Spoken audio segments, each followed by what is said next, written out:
wabarakatuh. A'udzubillahi minasyaitonirrajim. Bismillahirrahmanirrahim. Nahmadallahu hamdan hamidin wa nu'minu bihi imanal muqinin wa nuqirru biwahdaniyatihi iqraras sadiqin. Wassalatu wassalamu ala rasulil amin Sayyidina Muhammadin khataman nabiyyin wal rasulil amin wa ala alihi wa ashabihi ajma'in. Subhanaka la ilma lana illa ma 'allamtana innaka antal alimul hakim. Rabbi shrah li sadri wa yassir li amri wahlul 'uqdatam min lisani yafqahu qawli. Pertama-tama sekali yang kita muliakan saudara pengacara majlis, yang kita hormati barisan kepimpinan atau ahli-ahli jawatan kuasa Masjid Nurul Hidayah Tikam Batu, ashabul fadilah, tuan-tuan guru, tuan-tuan imam, muslimin muslimat, tuan-tuan puan-puan yang saya anggap sebagai tetamu-tetamu Allah.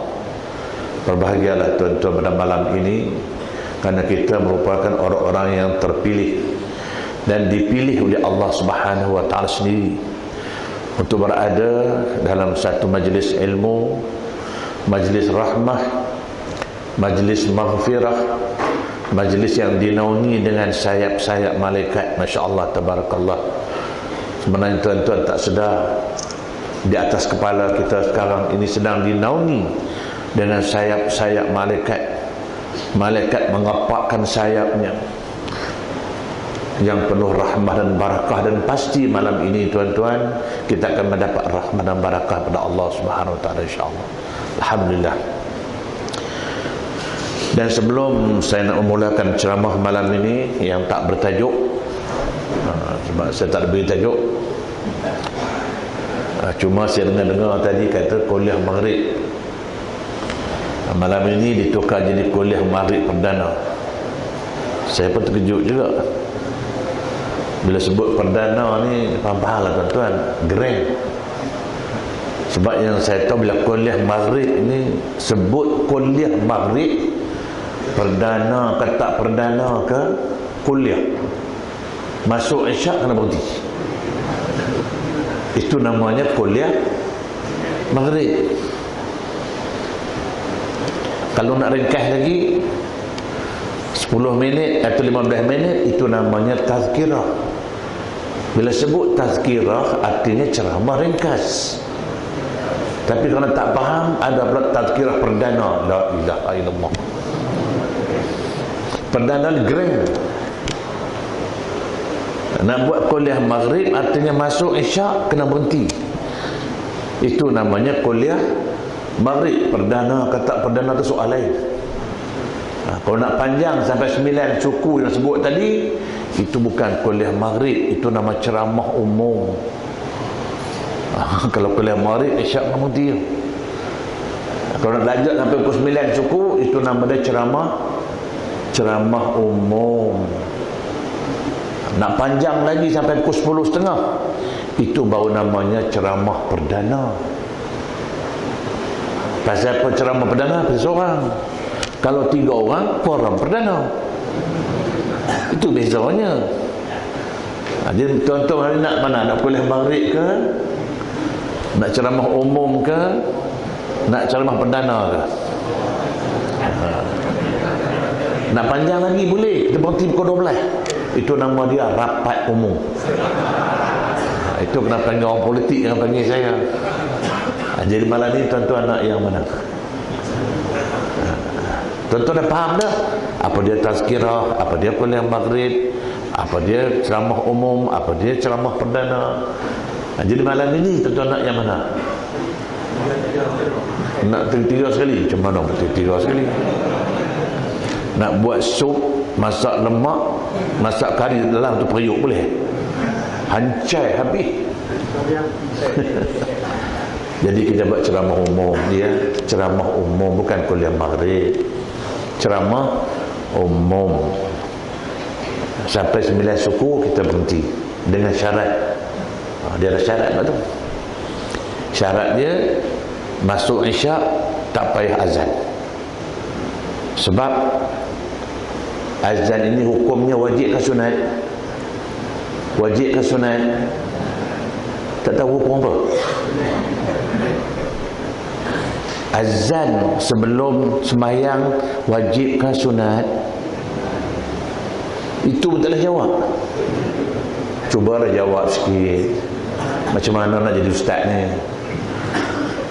Hukumnya sunat. Apa arti sunat? Kalau kita buat dapat, kalau tak buat tak dapat apa.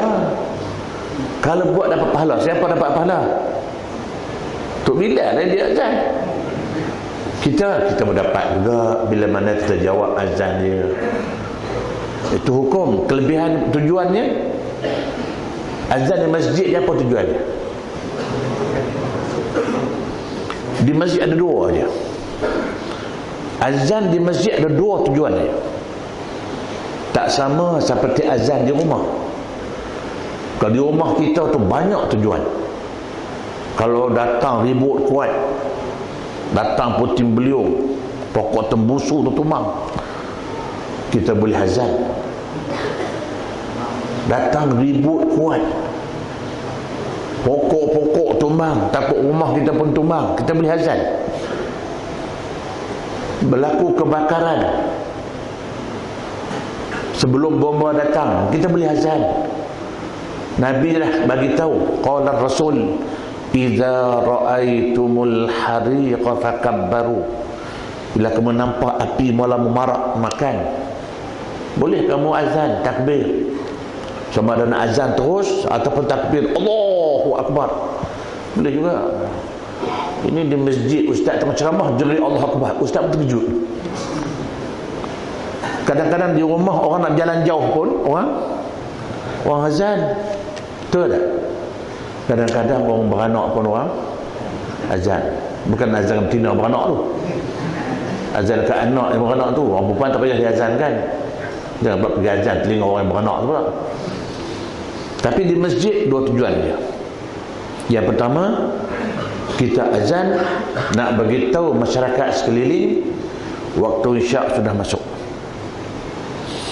Tapi malam ini kalau bila tak azan isyak, apakah masyarakat sekeliling tak tahu isyak masuk? Tak tahu. Kita tak azan orang tahu. TV, radio, surau lain, masjid lain, kena telefon pun azan. Sampai dalam jamban tengah meneran pun telefon azan. Tak senonoh punya kerja. Dia pakailah lagu lain. Satu. Yang kedua, kita azan masjid ni, kita laung azan itu hayya 'alas salah, nak panggil orang mari sembahyang. Di malam ni kalau Bilal azan, rasa saya lah tak ada orang nak mari lah, yang ada ni je. Tapi kalau ada orang mari, lagi bahaya. Tok Bilal azan, panggil orang mari sembahyang, dia mari nak sembahyang, ustaz ceramah tak habis-habis lagi. Dia kata apa? Haram jadah ustaz. Saya yang kena hamun. Sebab tuan-tuan nak ceramah umum, maka sebab itu tak payah. Boleh? Alhamdulillah. Seperti mana yang pengurusi sebut tadi, lagi 3 hari kita akan sambut Ma'al Hijrah. Apa dia Ma'al Hijrah? Kita sambut kedatangan tahun baru Islam. Bagi saya ada 2 tujuan penting kenapa kita sambut Ma'al Hijrah. Yang pertama sekali, nak mengajak seluruh umat Islam, kita marilah mengguna pakai tarikh Islam. Sebab kita punya tarikh sendiri. Tapi malangnya sampai hari ini dah berapa tahun kita sambut Ma'al Hijrah, tapi kita masih lagi mengguna pakai tarikh apa? Cuba tuan-tuan buka soal beranak tuan-tuan, buka IC tuan-tuan, tertera tarikh beranak bulan berapa, tahun apa. Masihi ke Islam? Masihi. Besok anak cucu kita beranak, dapat cucu, dapat cicit, nak daftar tarikh beranak, tahun Masihi ke tahun Hijrah? Masihi juga. Bila nak berubah agak-agak? Bila nak berubah? Dan kita nak sambut Ma'al Hijrah, artinya nak mengajak seluruh umat Islam. Marilah kita sambut kedatangan tahun kita. Kita ada tahun sendiri, tapi malangnya sampai hari ini nak sambut Ma'al Hijrah, nak sambut tahun baru Islam, nak buat doa akhir tahun, doa awal tahun di masjid, doa selamat, orang tak nak datang. Orang tak nak datang. Tapi nak sambut detik 12 tengah malam, tu sambut tahun apa tu? Tahun baru apa? Tahun baru Kristian. Tuan-tuan tahu buat di mana? Di Dataran Merdeka. Tahu yang datang banyak mana? Tak payah buat iklan, tak payah pengumuman, tak payah sedia makan, tak payah apa. Yang datang ratusan ribu. Yang datang pula muka-muka mereka sama muka tuan-tuan. Faham? Muka mereka macam muka kita. Orang Melayu lah tu. Sampai tepat jam 12 tengah malam, terjerit, terpekik, terlolong, terlonih seluk-seluk, macam dia rasuk hantu. Apa punya kerja dia? Kita tak nak, tapi masih berlaku hari ini. Masih berlaku. Persoalannya, kenapa majlis-majlis yang tak kena mengena dengan kita? Kenapa kita beria-ria sangat? Yang nak sambut kedatangan tahun Kristian, bila Kristian sambut. Yang kita ni pasal apa? Nak sambut pesta sentuh anjing, touch a dog, biarlah dia buat. Kita orang tudung kepala dengan baju kurung, dengan elok pakai, pergi peluk anjing, buat apa? Tak senonoh punya kerja. Inilah, ni realiti hari ni. Kita nak buat benda baik, orang tak nak. Buat benda tak senonoh, yang memalukan orang kita, orang Melayu, pakai tudung kepala, tutup aurat, pergi peluk anjing. Apa rasa tuan-tuan? Apa rasa kita? Saya tak salah ke segi penganjur sangat. Lantak lah. Macam nak sambut kedatangan detik 12 tengah malam, biar dia buat, biar dia sambut. Yang kita sibuk-sibuk pergi buat apa? Kita juga yang salahnya. Nak buat pesta minum arak baru-baru ni, lantaklah buatlah, biar dia minum, dia tunggil langgar. Dia heran, orang Islam yang pergi. Yang tunggil langgar tu orang mana? Orang Islam lah. Ini yang hari masalah ini. Ini yang saya cakap hari malam ni. Maka sebab itu tuan-tuan, kita nak sambut mahajir, nak sambut kedatangan tahun kita. Dan saya fahamkan di antara agenda majlisnya, kita ada doa akhir tahun, kita ada doa awal tahun, nak minta kita selamat sepanjang tahun. Itu pun orang tak nak. Baca Yasin, buat doa selamat, habis ada jamuan makan free tu, tak nak datang. Tapi buat majlis tak senonoh. Nak sambut detik 12 tengah malam, nak sambut pesta arak, pesta mabuk, nak sambut pesta peluk anjing. Orang kita yang sibuk-sibuk tu siapa? Ini minta maaf lah, saya kadang-kadang malu rasa tengok dalam TV rancangan-rancangan reality yang pergi masuk pakai tudung kepala, baju kurung, makcik, pakcik pakai lebay, pakai ketayap, masuk majlis macam tu. La ilaha illallah. Di manakah maruah kita? Inilah. Nasib baiklah tuan-tuan duduk tikam tu, betul-betul duduk Kuala Lumpur. Tuan-tuan pergi sama. Okey, itu makna pertama sekali. Nak sambut Ma'al Hijrah artinya nak mengajak umat Islam baliklah kepada Islam. Baliklah kepada Islam. Sebab kita nak tarikh sendiri, guna pakai tarikh Islam. Kita sambut kedatangan Islam.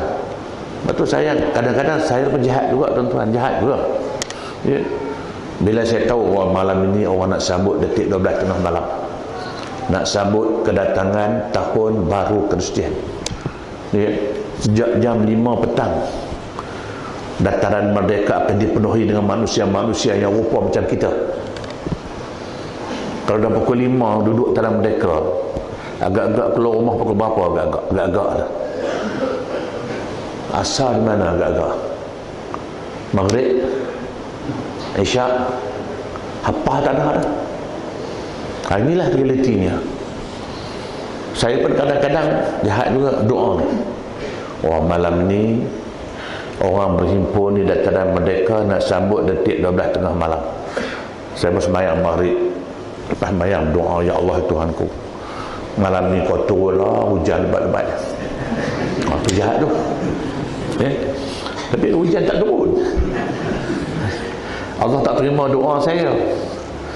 Lepas sembahyang Isyak, tengok clear, terang.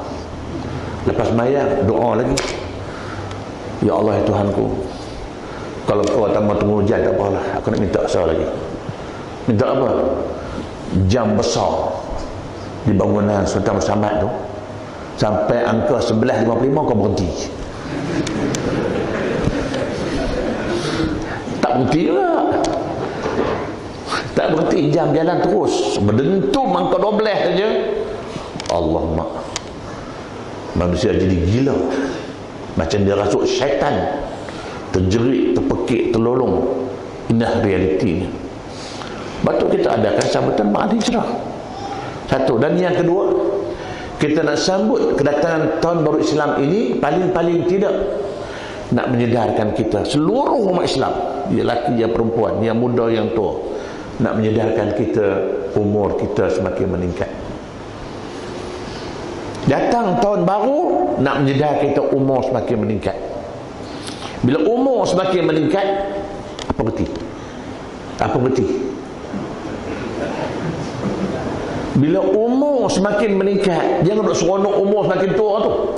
Kita kena fikir baki usia semakin sikit. Baki usia semakin sikit.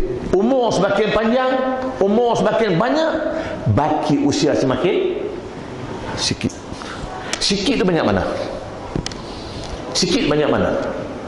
Usia saya, usia tuan-tuan, di usia 70, 60, agak-agak baki usia kita berapa tahun lagi? Agak-agak lah.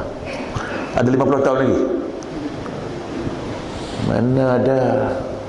Habis, apa perlu kita fikir? Apa perlu yang kita nak fikir? Kawan saya seorang pencin, umur sekarang dah dekat 70.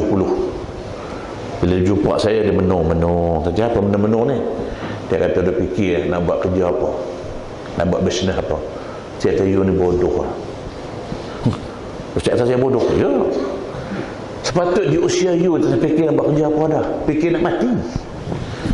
Fikir bila aku nak mati. Sebab tu Nabi pernah tanya sahabat. Nabi pernah tanya sahabat, Manil Kais, siapakah manusia yang paling cerdik? Nabi dah tanya dah. Tahukah kamu siapakah manusia yang paling cerdik? Agak-agak kalau tanya tuan-tuan lah, siapa yang paling cerdik? Oh, dia kata yang paling cerdik Ustaz tu Nur Amalina. Hah? Nur Amalina? Siapa? 18A kata dia. Saya kata orang yang dapat 18 tak mesti cerdik. Orang yang tak dapat A tak semesti bodoh. Bukan orang yang dapat 18A itu cerdik. Sebab Nabi dah tanya sahabat, tahukah kamu siapakah orang yang paling cerdik? Sahabat ni kalau Nabi tanya dia tak jawab. Dia bahkan jawab tak betul. Maka sahabat kata, Allahu wa rasuluhu a'lam. Yang lebih tahu Allah dan Rasulnya. Maka Nabi jawab, Al-Kais, orang yang paling cerdik kata Nabi, man dana li nafsihi wa amila lima ba'dal maut.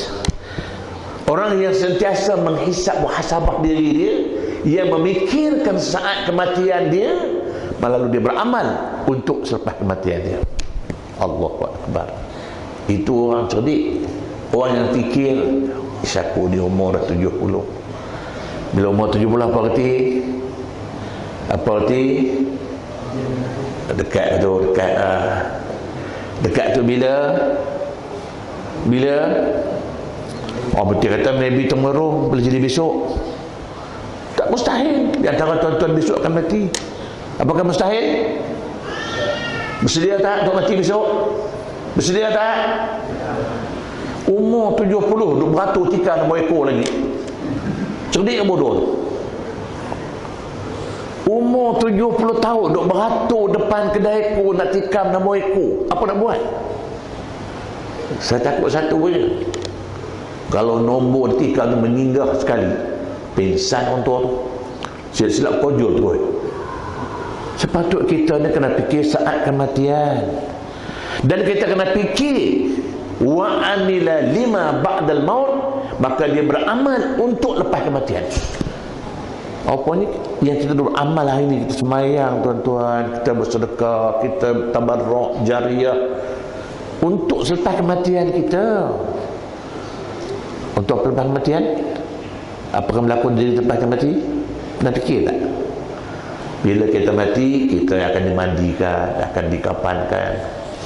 Yang tu jangan fikir ada orang standby dah. Kapal pun ada standby dah.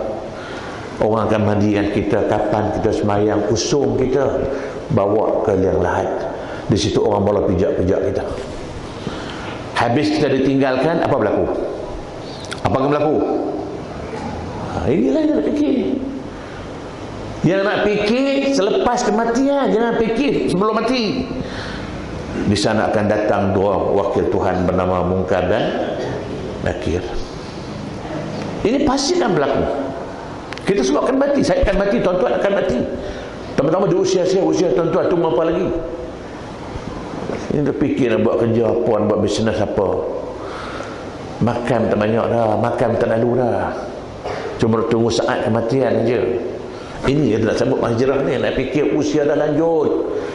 Fikir untuk kematian dan beramal untuk lepas kematian. Sebab lepas kita mati, masuk kubur, maka nak akan tanya man rabbuka. Soalannya dah bocor. Agak-agak boleh jawab tak? Agak-agak lah. Agak-agak lah. Boleh jawab? Agak-agak lah. Boleh jawab tak? Ada orang risau. Saya risau Ustaz. Kenapa? Ustaz apalah faham bahasa Arab. Saya tak belajar Arab ni mana? Boleh tak kalau datang bukan nak tanya saya man rabbuka? Saya tanya dia balik, excuse me, can you ask me in English? Dia minta bukan nak tanya bahasa Inggeris. Saya kata bukan nak kita akan tanya bahasa Inggeris. Dia akan tanya bahasa Arab. Terus Ustaz dia jawab, saya faham Arab. Saya tak faham. Saya kata, yang nak jawab bukan bahasa kita. Yang nak jawab bukan mulut kita. Yang nak jawab bukan lidah kita. Yang nak jawab amalan kita, pahala kita. Itu yang nak jawab besok. Kalau ada pahala, kalau tak ada, apa jawab? Sebab itulah hadis Nabi, satu hadis yang panjang, yang paling panjang yang pernah saya jumpa. Tuan-tuan boleh rujuk sama dalam kitab Ar-Ruh Ibn Qayyim, atau betul-betul boleh rujuk dalam kitab Tanbihul Ghafilin Abu Lais As-Samarqand. Dan dua kitab ini dibawa hadis panjang, 3 muka surat hadis. Tak pernah saya jumpa satu hadis 3 muka surat, bukan 3 baris. Bermula daripada innal abdal mu'min idza kana fi inqita'in minad dunya wa iqbalin minal akhirah nazala ilaihi malaikatun bidul wujuh ma'ahum kafanun min akfanil jannah wa jalasu hawlahu madal basar.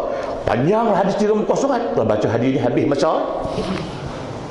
Cuma saya nak ambil dalam hadis ini ada Nabi sebut.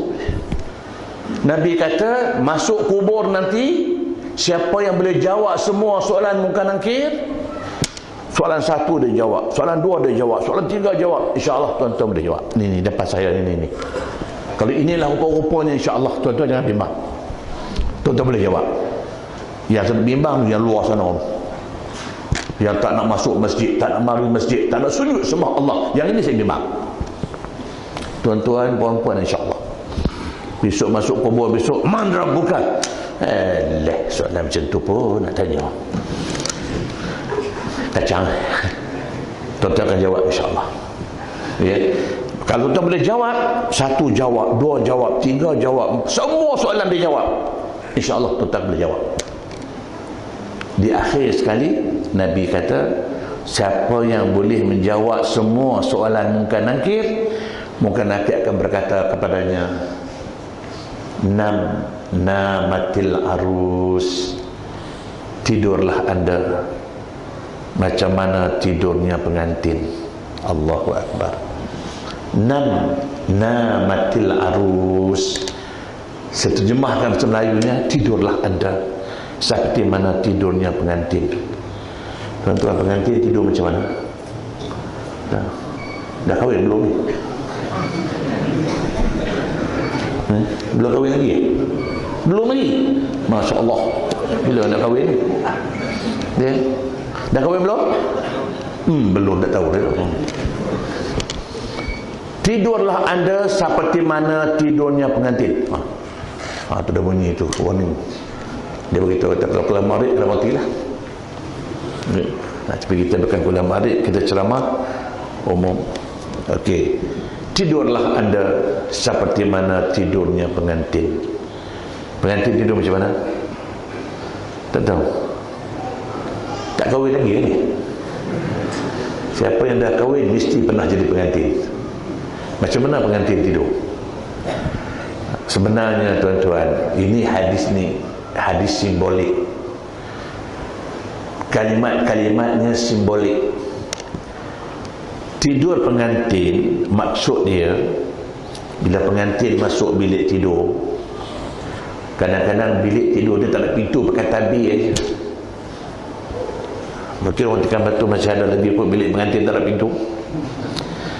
Bila pengantin masuk bilik, dia tidur ke tak tidur, soal dia.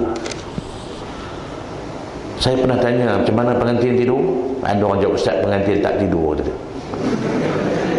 Ada pengalaman lah tu. Saya kata, selama-lama tak tidur. 2-3 malam juga ustaz tak tidur. Tak apalah. Cuma yang pentingnya, maksud dia, bila pengantin masuk bilik tidur, dia tidur ke tak tidur, soal dia. Tapi kita sebagai mak bapak dia, beranikah lepas pengantin masuk bilik, lepas sejam kita buka pintu bilik dia, buka tabir, mat, bapa buat mat, buat apa tu? Pernah buat? Tak tahulah orang Tekan Batu buat. Itu simboliknya tidur pengantin.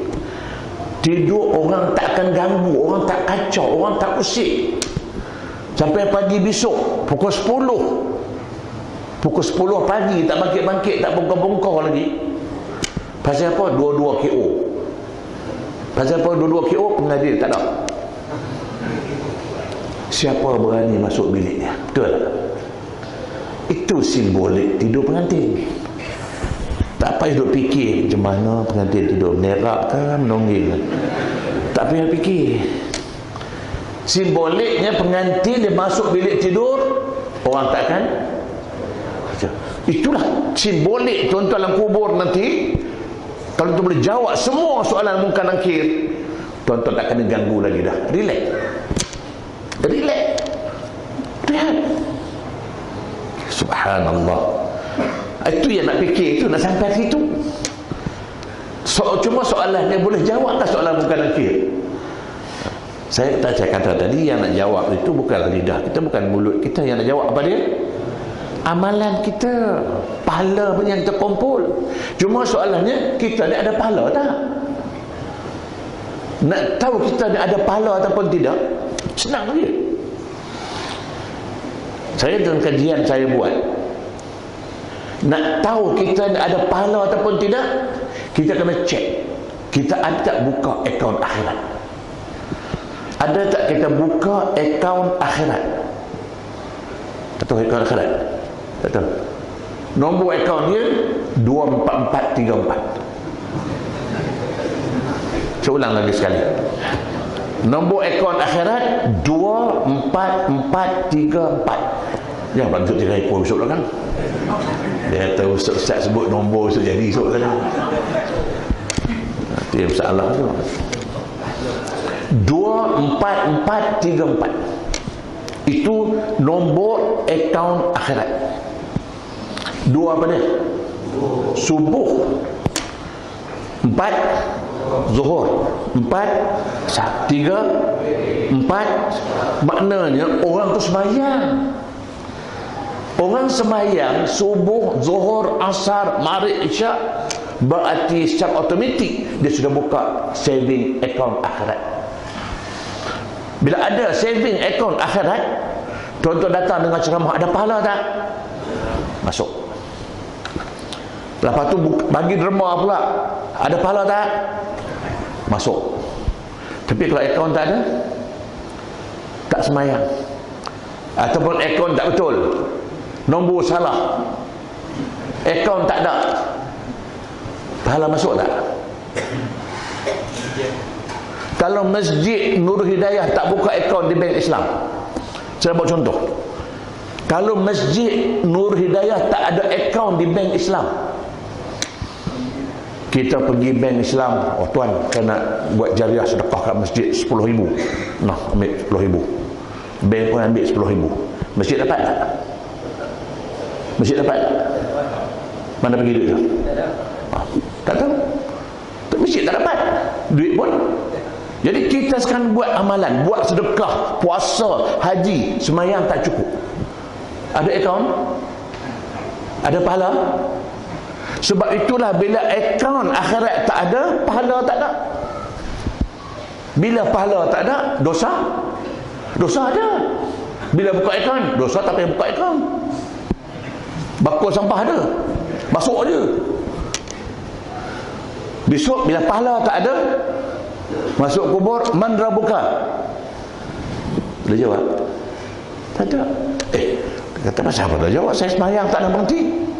Sembahyang tak berhenti tapi tak betul. Sembahyang tak betul. Waktu hari ini tuan-tuan minta maaf, saya cakap nanti. Di samping saya nak bagi ilmu, saya nak perbetulkan benda tak betul. Hari ini saya tengok ramai di kalangan kita sembahyang tak betul. Minta maaf lah ya.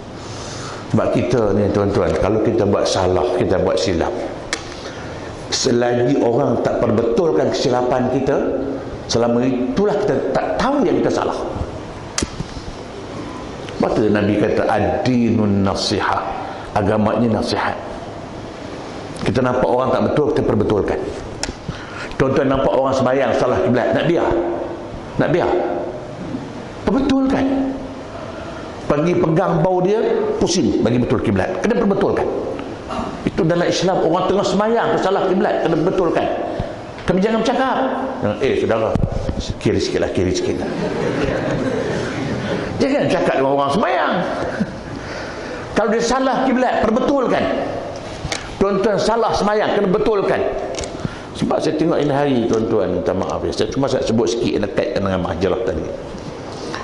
Kalau Nabi sebut dalam satu hadis sahih muttafaq alaih, qala Rasul sallu kama raaitumuni usalli, sembahyanglah kamu macam mana kamu lihat aku sembahyang. Itu hadis sahih muttafaq alaih.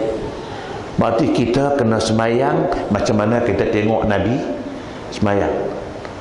Tuan-tuan pernah tengok Nabi sembahyang? Pernah tengok Nabi? Nabi pernah bagi masjid dia sembahyang? Habis tengok macam mana? Kita tak tengok fizikal dia, tapi kita tengok hadis-hadis dia. Diceritakan, diriwayatkan daripada awal A to Z macam mana Nabi sembahyang. Tapi malahnya kita tak nak ikut. Tak nak ikut kerana ego ke, jahil ke, tak faham ke, tak nak belajar ke. Tuan-tuan fikirlah sendiri. Sebab amalan sembahyang kita kata tak ikut Nabi. Saya buat contoh lah. Diriwayatkan, kana Rasulullah sallallahu alaihi wasallam idza kabbara rafa'a yadayhi khazwu mankibayhi wa kadzalika yaf'alu 'inda ar-ruku' wa 'inda al-i'tidal. Diriwayatkan Rasulullah bila sembahyang, bila dia takbiratul ihram, dia kata Allahu Akbar, dia angkat tangan setentang telinga, tapak tangan ke hadapan. Khazwu mankibai, Dia angkat sentang telinga, tapak tangan ke hadapan. Kita kebanyakan kita semua tutup telinga. Pasal apa? Ikut siapa? Inilah. Tak tengok Nabi, tak nampak pun sah. Ni hadis ada. Tak nampak juga. Tak payah tengok dengan mata, tengok telinga cukup dah. Setelah beritahu Nabi dia takbir, tapak tangan ke hadapan. Tapi kebanyakan kita semua tapak tangan mana? Dah tak ikut Nabi, tak apalah benda sunat. Ya. Wa kadzalika yaf'alu 'inda ar-ruku'. Masa dia rukuk pun habis baca walam yakul lahu kufuwan ahad, nak rukuk angkat ni Allahu akbar. Wa ana i'tidal sami Allahu liman hamidah. Yang kita buat, kita nak rukuk Allahu akbar, i'tidal sami Allahu liman hamidah. Apa benda ni? Betul tak? Mengakulah. Ikut siapa? Buatlah betul-betul. Kalau betul-betul nak ikut Nabi, Allahu akbar. Nak rukuk, Allahu akbar. Nak i'tidal, sami Allah. Ini nak rukuk. Apa benda ni? Semua ni kita tengok. Sebab tu kadang-kadang kita adalah amalan, tuan-tuan. Amalan kita kadang-kadang kita buat cincai, banyak cincai. Saya perhati tengok. Lepas tu Bilal azan, ada doa azan tu tak? Pendek ke panjang?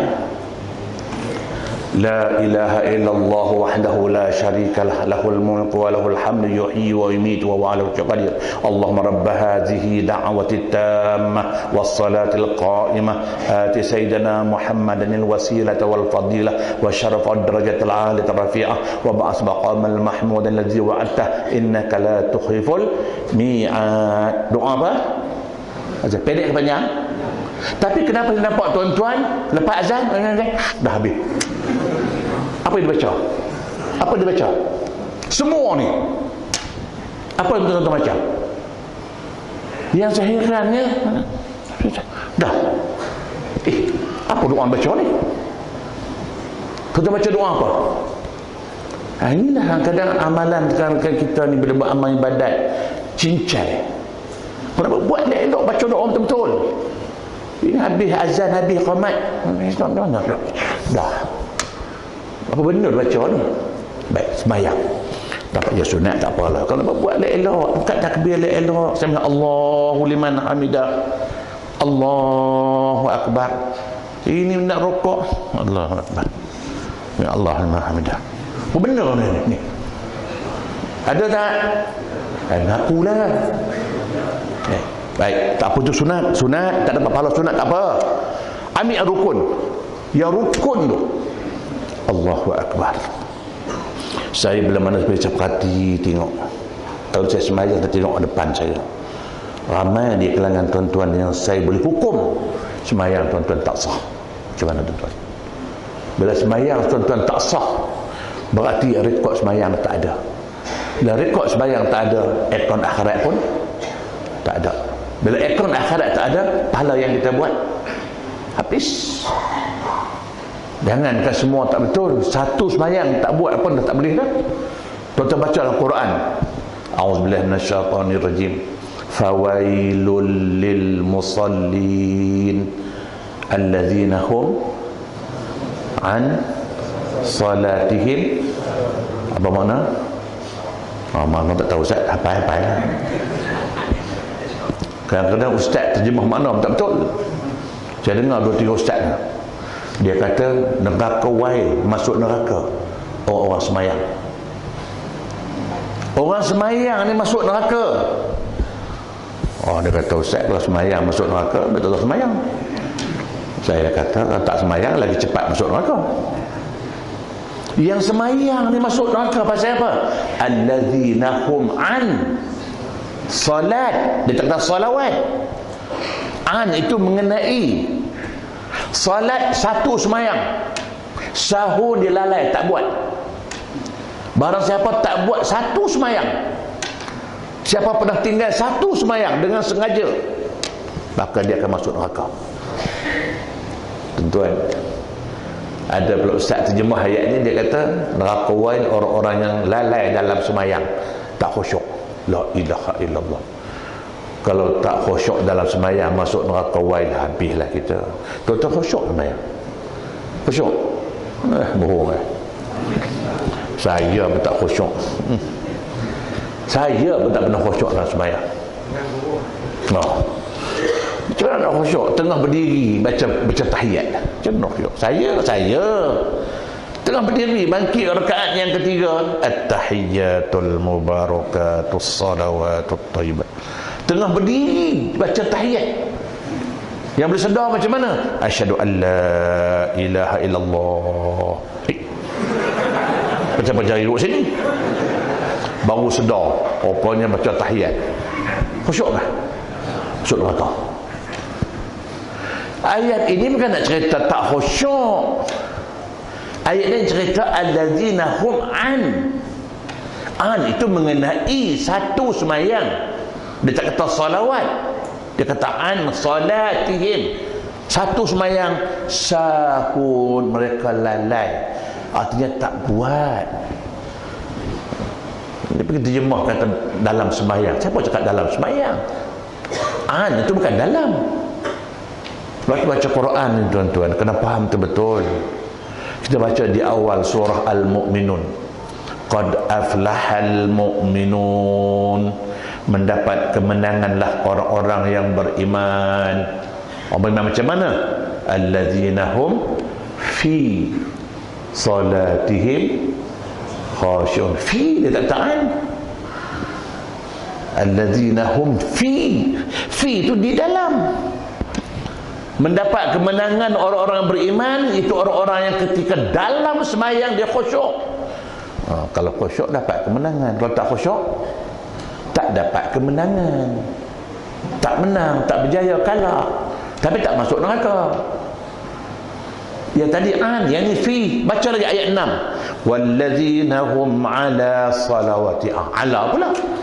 Dia tak kata fi, dia tak kata an. Dia kata apa? Ala tu terhadap, ke atas. Yang terjemah sama. Ini masalah kadang-kadang dia pukul sama, mana boleh.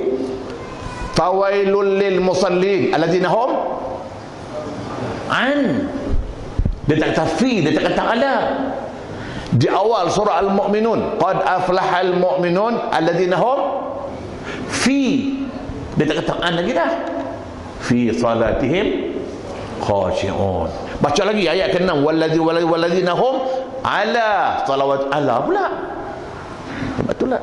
Maknanya tuan-tuan, kalau tak khusyuk, bukanlah mana masuk neraka.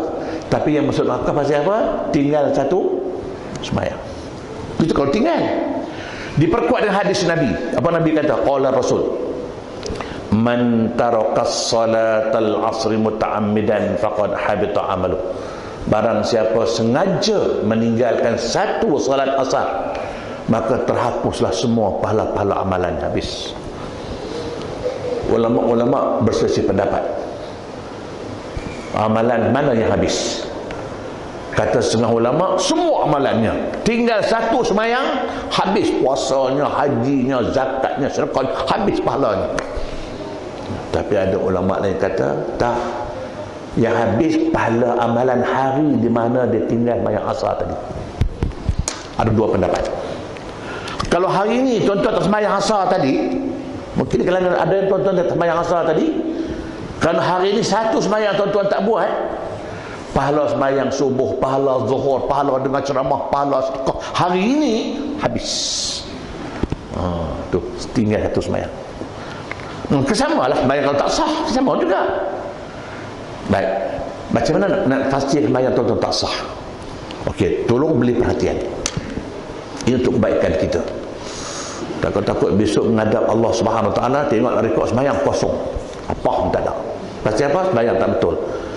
Baik, apa kata Nabi? Qala Rasul, aswa'in nasi sariqatan man yasriqu fi salatihi qalu kaifa yasriqu fi salatihi ya Rasulullah qala la yatimmu ruku'ihi wala sujudi. Sadaqa Rasulullah, yang bermaksud sejahat-jahat manusia yang mencuri. Atau dengan bahasa lain, Nabi kata sejahat-jahat pencuri. Itu digunakan istilah aswa'in nasi sariqatan. Sejahat-jahat manusia yang mencuri. Kalau pergi pecah bank, rompak bank, tak jahat lagi. Ada lagi pencuri yang lebih jahat, kata Nabi. Sahabat terkejut sahabat. Pecah bank, rompak bank tak jahat lagi? Tak. Ada lagi pencuri yang lebih jahat, kata Nabi. Sahabat tanya, kaifa qalu kaifa Rasulullah? Maka Nabi kata, maksud aku ialah orang-orang yang mencuri ketika dalam sembahyangnya sendiri. Macam mana ya? Orang yang mencuri dalam sembahyangnya sendiri. Ya, sahabat tanya, kaifa yasriqu fi salatihi ya Rasulullah? Macam mana pula nak mencuri dalam sembahyang? Dah sembahyang nak mencuri macam mana? Apa yang nak curi kan? Maka Nabi jawab, Nabi termasuk aku la yatimmu ruku'ihi wala sujudi.